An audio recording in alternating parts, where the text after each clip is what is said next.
All right. There's the turkey. We do so many videos of the morning routine. Let's do some evening routine videos. And it's actually quite simple. So the evening routine, I would drag the turkeys with me, essentially just by walking by. The ducks understand their mission. And as you can tell, they line up and go to bed. They hopped right out of the pond. The chickens have already put themselves to bed. So it's really just rounding up this gang over here, which is our geese and a couple of turkey. And they pretty much all put themselves to bed. It helps that we feed them in the evenings. They have food available to them all day, but they generally don't go into the coop during the day. So they'll usually reserve their coop eating, right, to the evening hours. So that does help establish a routine and kind of a desire to go in. Like I said, even though they have food available in there all day, they also have bugs and grubs and yummy things out here all day long. Did you hear the frog? Oh, there he is. We'll have to go look for him in a minute. So people ask me all the time, how do I get the birds to go into the coop at night? And the answer is gently. Just making sure I'm fully zoomed out. With a little bit of encouragement. You can see I'm just sort of walking. First, I walked past the turkey so that they followed me to this side of the coop. Then I walked behind them, or I am walking behind them, to encourage them to hop up in. And it's a gentle encouragement. Again, the chickens have already gone to bed. They don't need any help. Come on, guys. Up. And with the turkey, you kind of just got to get one up. And once one goes up, there's already a couple of turkey in there. There we go. Once one of the boys starts to go up, the rest of them head up, and the guinea will follow quickly behind. So it's really just a matter, there we go, of some gentle encouragement. I'm also doing this a little bit earlier in the day than I normally would. I'd probably normally be waiting about another 10 to 20 minutes. But I was hoping to get enough light to be able to do a video. Now we have a goose here who's going in the wrong direction. So I'm going to have to go in there and get the goose out of that side. But you can see, I mean, you know, it was a little, I'll call it okey doke, right? It took a few tries, a little circling around to get everybody in. But everybody but the guinea is in at the moment. And now I just have to go in and carefully navigate through the turkey around. I'm probably going to lose one or two turkey. I'm going to hope to not lose the whole flock and send the goose out. 4. I lost 4 turkey in that mission. The goose knows better, but I think he's low man on the totem pole and he's getting picked on. Same thing with this last duck that's out. Is, you know, somebody who's getting picked on, so they don't want to go into the coop. They don't really have a choice. Okay, we got the guinea up. We got most of the turkey back up.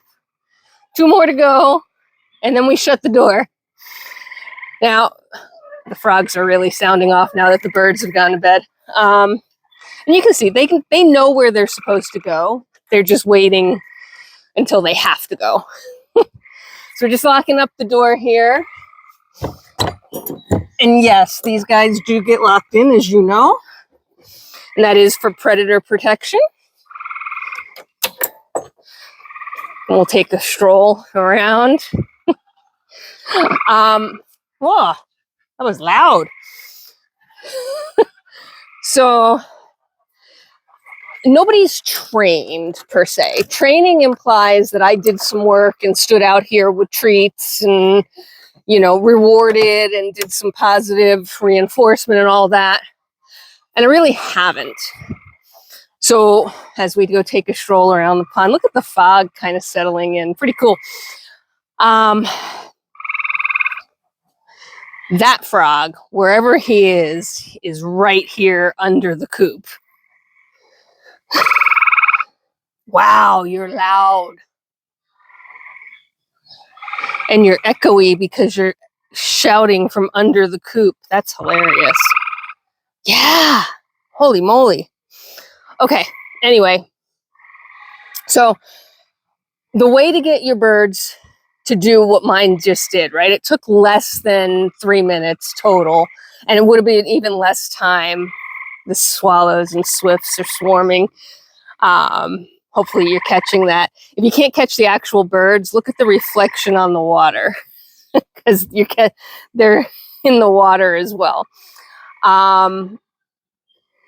The frog song's awesome. It's got me so distracted.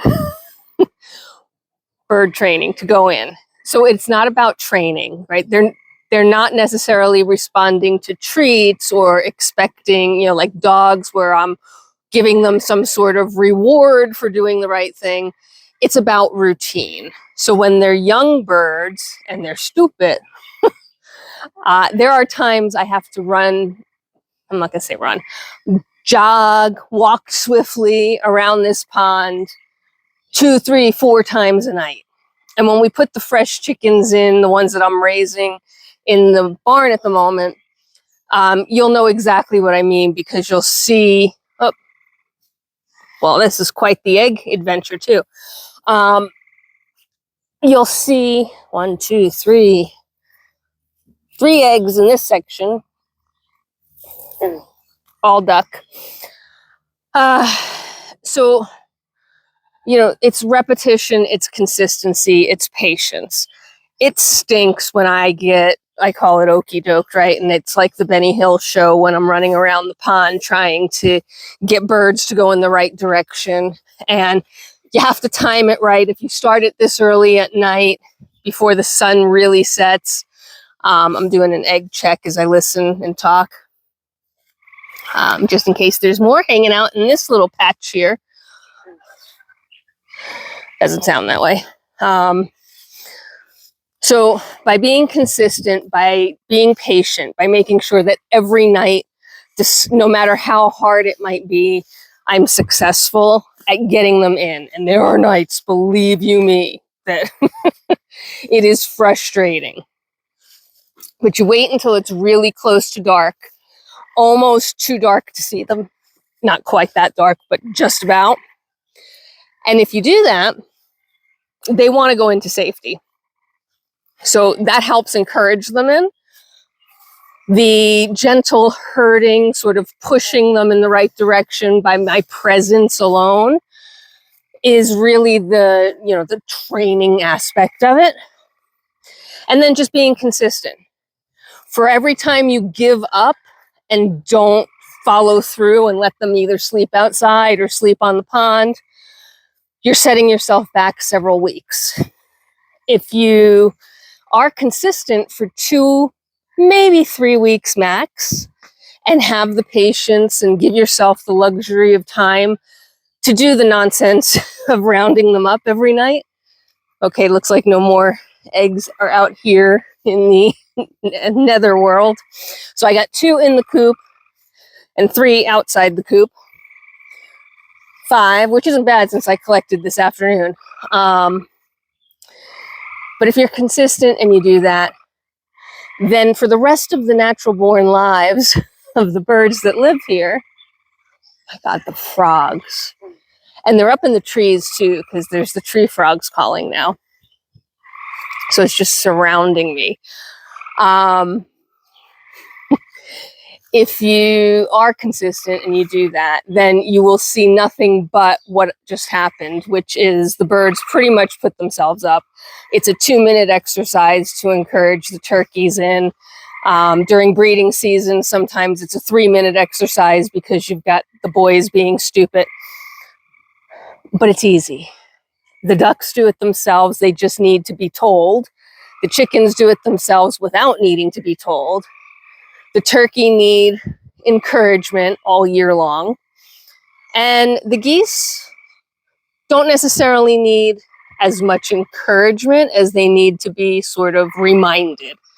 And usually they will follow the ducks, but every so often, again, they go kind of wonky and you just have to remind them where they're supposed to go. They know, and they also know that I'm going to stick to it, so we don't usually have too many struggles.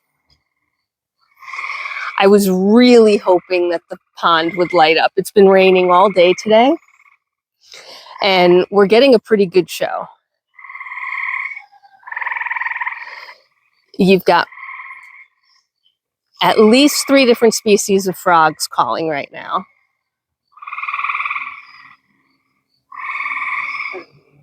There you go. So we got the bullfrogs, we've got American green frogs, and we've got tree frogs all calling. I thought I heard some peepers, but I don't think I'm hearing them now. But some of you have better ears than I do, and maybe there are peepers under there somewhere. And we've also got at least 6 or 7 barn swallows right now that are just absolutely skimming the pond and doing loop-de-loops. Now, the best part of this is I'm going to go do the barn, feed everybody for the evening, catch the sunset, hopefully. And by the time I walk past this pond again, it'll be dark. The frogs will still be singing. There will still be something swooping the pond, but it won't be the birds. I don't know if you can see the birds in this view. They're literally just doing circles. There you go. I think you can catch them if you look into the lighter portions of the cloud in the sky. You should be able to catch them. Or if you look into the reflection in the pond, the same lighter sections, you'll catch them. But they'll swap out, right? The birds will finally go to bed and the bats will take over. So pretty cool. I love the environment that we've created here. And I could stand here all day listening to the frogs. So I'm just going to leave you with a few froggy noises. A couple of chickens calling in the background. And I'm going to go feed the barn. So until next time, there's work to be done. Bye for now.